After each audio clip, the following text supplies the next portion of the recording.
Padra jewellers association દ્વારા પાદરા જંબુસર અને Vadodara highway પર ચક્કાજામ કરવામાં આવ્યું હતું।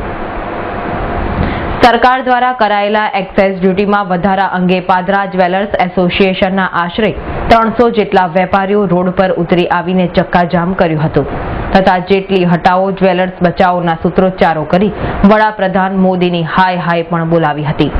દરમિયાન હાઈવે પર વાહનોની લાંબી કતાર લાગી જતા હાઈવે પર ટ્રાફિક જામ સર્જાયો હતો। બનાવની જાણ પાદરા પોલીસને થતા ઘટના સ્થળે આવેલી પાદરા પોલીસે 30 જેટલા વેપારીઓની અટકાયત કરી હતી।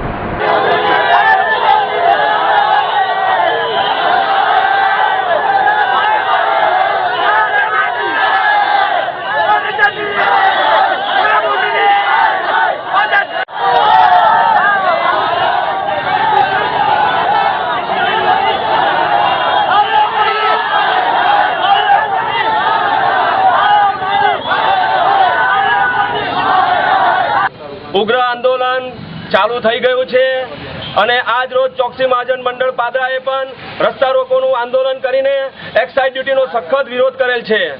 જ્યાં સુધી એક્સાઇઝ ડ્યુટી દૂર નહીં થાય ત્યાં સુધી ચોક્કસપણે પાદરાના તમામ બજારો બંધ રહેશે। અમારો વિરોધ સરકાર સામે ન્યાય માટે છે। અમે કોઈ પણ જાહેર સંપત્તિને નુકસાન નથી કરતા। અમે અહિંસાના માર્ગે અમારું આંદોલન ચલાવી રહ્યા છે।